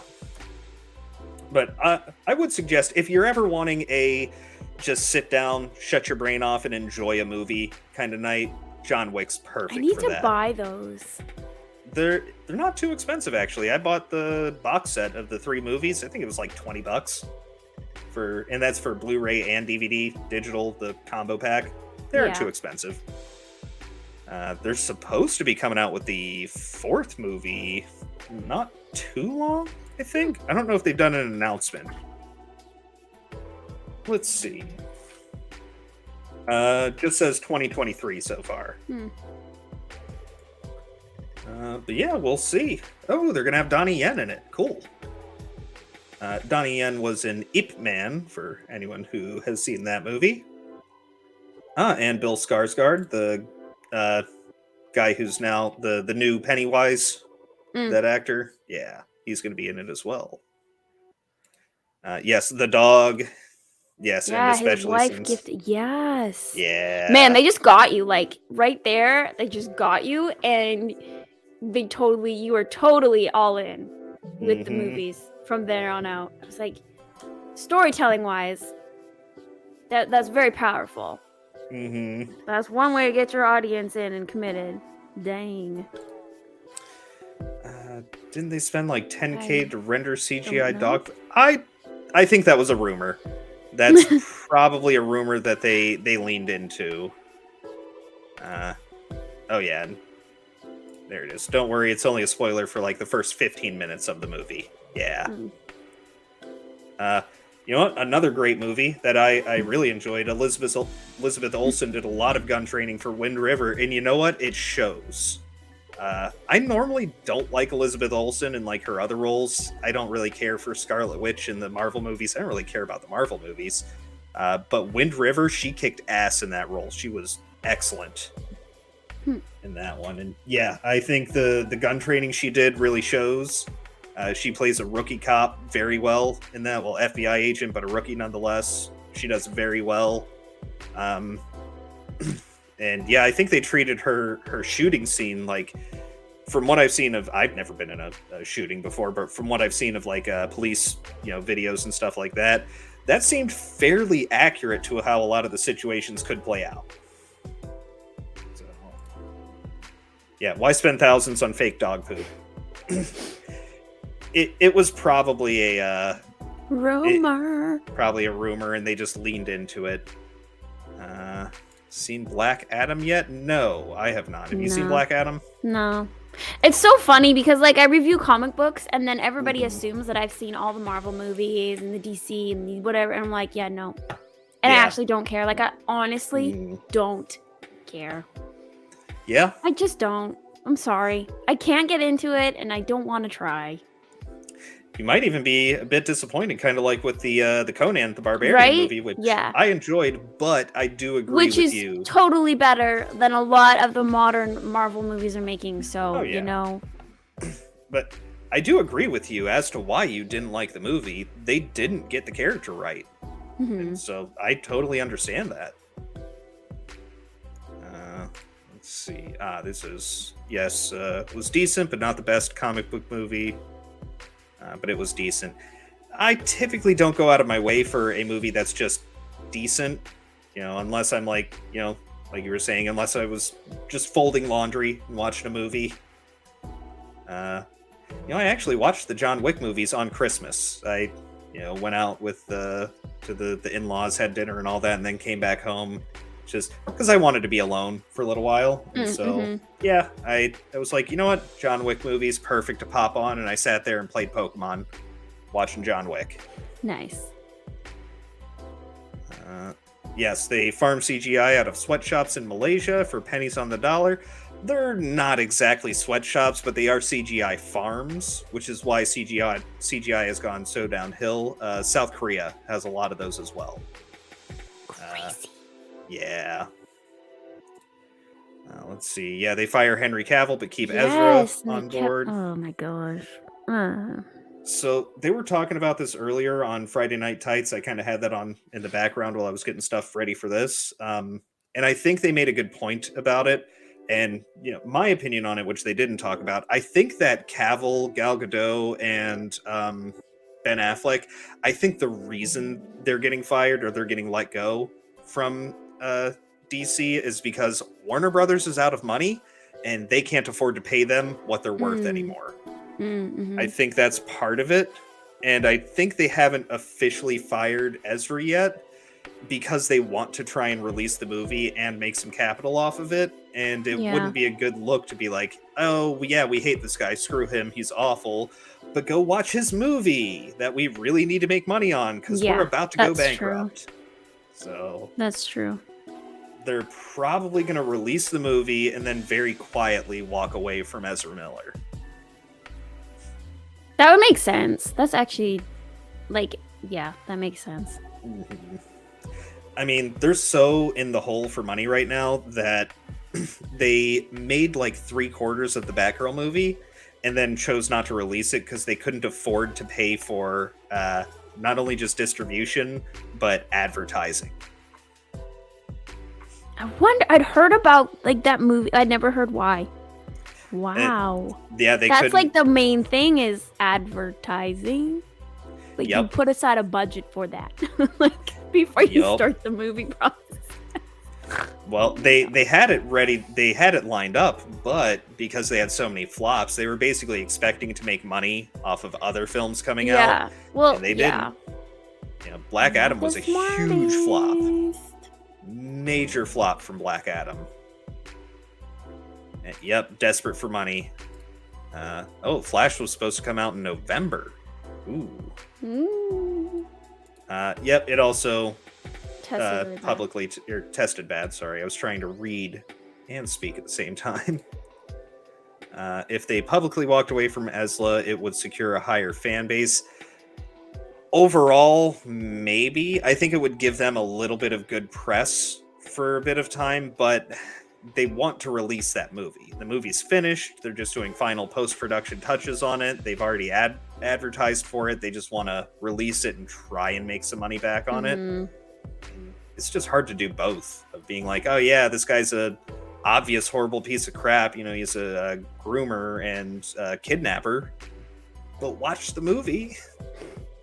I think they're probably hoping that like that stuff will die down enough, and people's attention spans are so short that like there's gonna is if the movie when it does release, like the Ezra things are gonna come up again. Mm-hmm. But at the same time, they're probably hoping it won't be as bad. That's a hard one to hope isn't bad though. It's pretty bad what he's done. But you know how easily people forget things and they move on to the next drama? Like yeah, that's true. That's true. 2 week. We have, a 2 week memory these days. Yeah. 2 week old news. We've moved on. Mm-hmm. Yeah. Okay. Rumored. Yes, it is. It is rumored. But considering he's, we know he's choked women in the past. I don't think he's talking about Elliot Page playing young Superman. Oh, Elliot Page playing young Superman. Oh my gosh. I doubt it. I'm sorry. There's no way. There's no amount of implanted muscles you can put into his arms to make that look right. No, I'm sorry. Even a young Superman, it's just not going to be believable. No. Especially like, what's the last young Superman we can think of? Probably like from Smallville, and I mean that dude was pretty fit. I can't remember his name, but he certainly looked the part. But we're talking kids with bullets in their mouth bad. Yeah, that's pretty bad with Ezra. Let's see. On the bright side, we get to see the Grant Gustin Flash 1 last time next month. You lost me. I don't know nothing about. Not sure. I know about movies, some video games, and tabletop games. I don't know nothing about that. Phil had a thing for Ellen Page when she was in the X-Men films. Miss those days. Yeah, didn't she play, she was Kitty Pryde, I think, in the X-Men movies? I don't know. I think so. I'm reading Kitty Pryde right now, and I feel bad that I don't know, but again, I told you I don't watch the superhero movies. I just don't. Yeah, I feel like with the X-Men films, like, they kind of started the superhero, or at least this iteration of the superhero movies. We had the Supermans back in the day with Christopher Reeve, but X-Men, particularly X-Men 1 and 2, really started what we now have with the Marvel Cinematic Universe and the DC Extended Universe, or whatever they call it. So I feel like the first X-Men was kind of bumpy, but they pick up pretty well after that. I'm normally not big into, superhero movies, but they were pretty good. I think I watched 1 or 2 of them. Mm-hmm.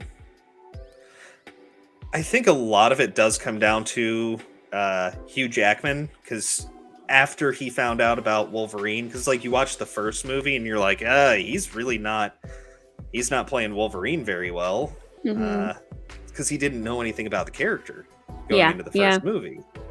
And come on, do your research. It's your job.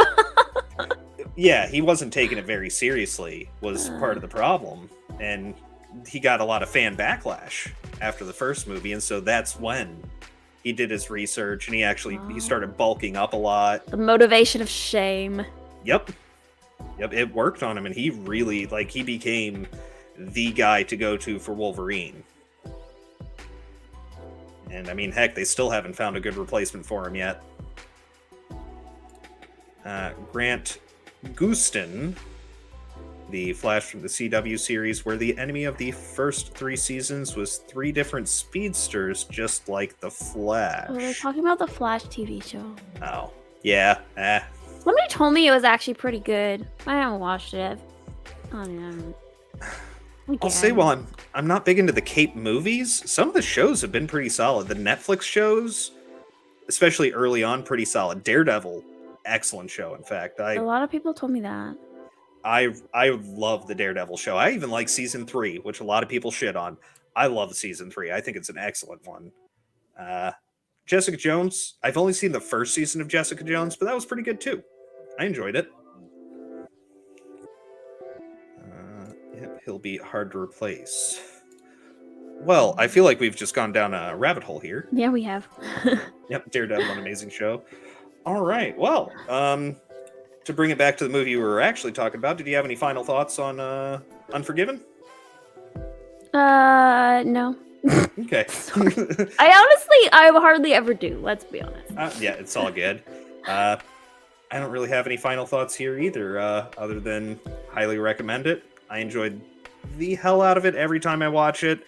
The ending, excellent. That's why I kind of skipped it here. Didn't want to go through it because I don't want to completely spoil it. Though I'll say you see parts of the ending in the intro to this show here. So you get little pieces of it here and there. But like even when I was taking my notes for doing this, like I just sat there and watched the ending because I was right by it. I was like, there's 15 minutes left. I'm finishing this movie. So highly recommend Unforgiven, even if you're not a fan of Westerns. It's a solid drama. You like dramas, you'll like this. Oh, we got one more. They are rebooting Daredevil and making it a family show. How is that doesn't possible? exist. It doesn't exist, as far as I'm concerned. Oh my goodness. Not real. Yeah, it's wow. Disney is they've lost it with all of their stuff. I'm out. I'm checked out from the Disney shows. So wasn't actually here for most of the stream. Spoiled nothing. There you go. You're safe, Binary Recoil. Good. Also, thanks for coming by. Didn't say hi when you dropped in. And also, thank you for fixing that. I do actually appreciate it. It bothered me just a little bit. Not much, but just a little bit. It's like when people spell, they mean two as in excessive, but they just put a T-O. It's like, you need an extra O in there, bud. You're so close. But yes, thank you.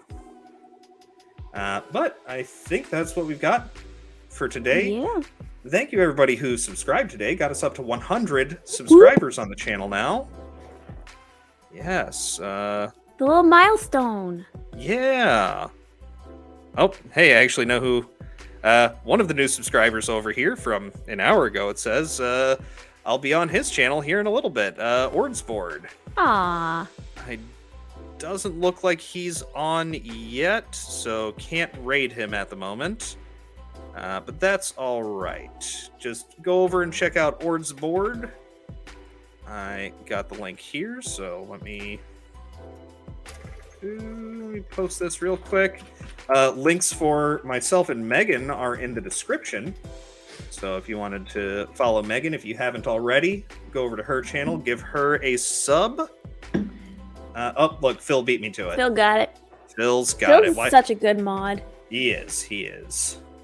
Thank you, Phil. Kicking ass here.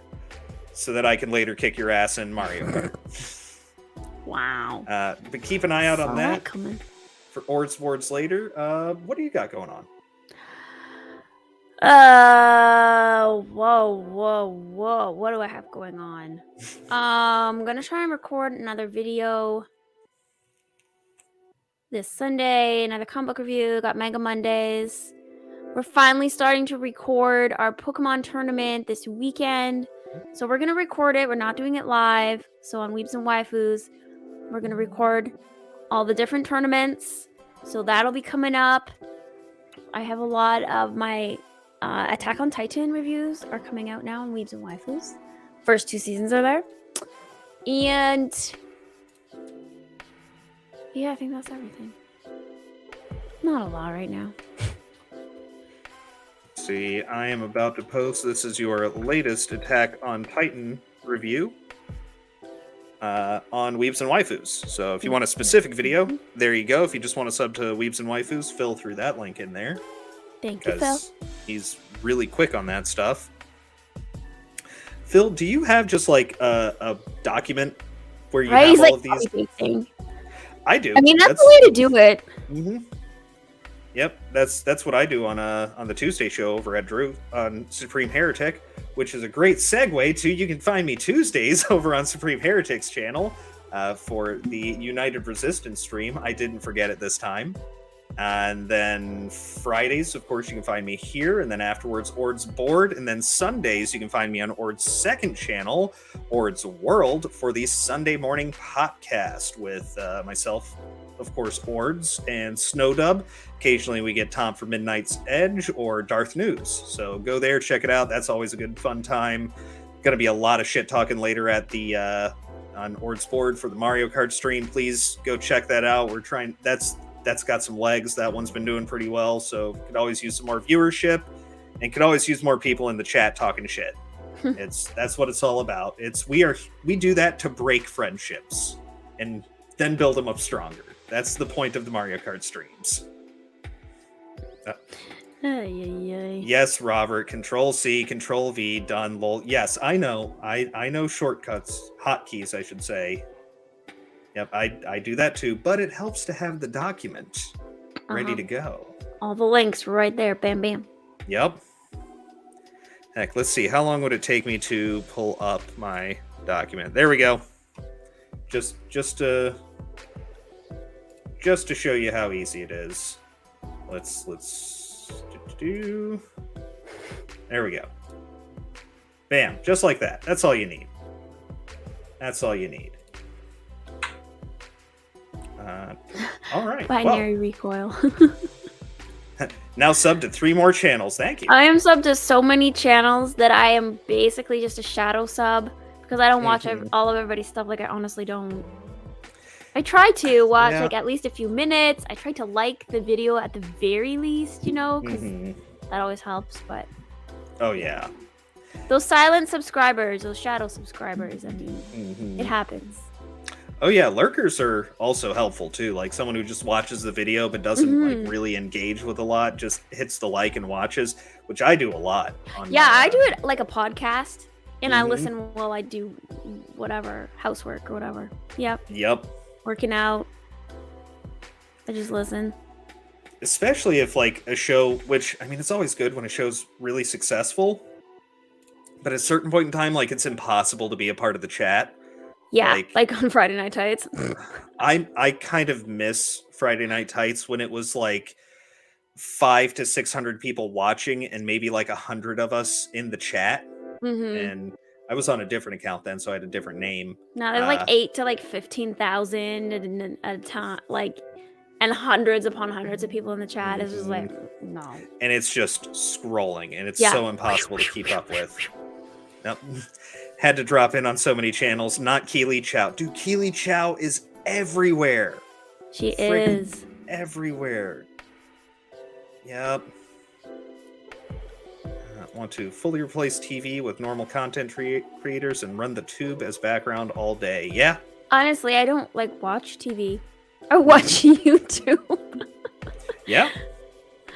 Honestly. I mean, I watch TV shows, but I don't even have cable. I haven't had cable since I moved out of my parents' house, or more accurately, they moved away from me. So, yeah, I haven't wanted it. I started with just Netflix. Those were the days, too. Yeah. And you'd just have Netflix, and it was awesome. Do you remember when Netflix was like a DVD? Yep, I used it then. And... Or going to Redbox. For a couple years, Redbox was like cool. Oh yeah, Redbox was huge. They were at every CVS. You can pick up from one Redbox, drop it off at another. I don't think I've looked at a Redbox in a couple years. Damn. Yeah. I haven't used a Red probably a decade. Wow. Roughly. I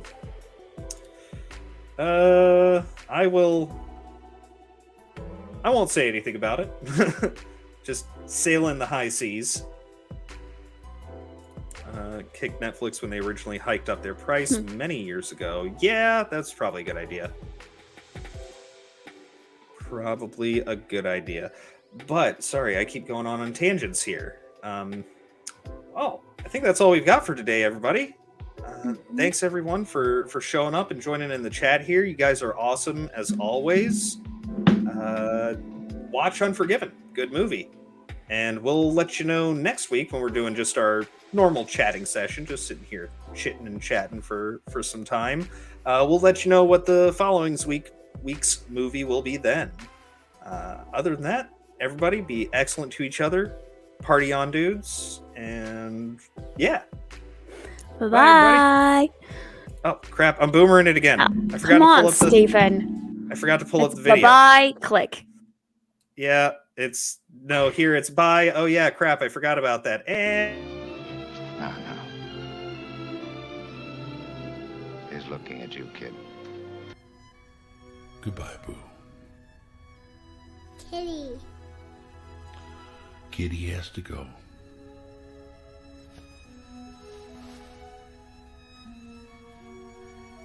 I'll see you. Not if I see you first. Shalom. Grandpa? Maybe you could come over and read it again to me tomorrow. As you wish.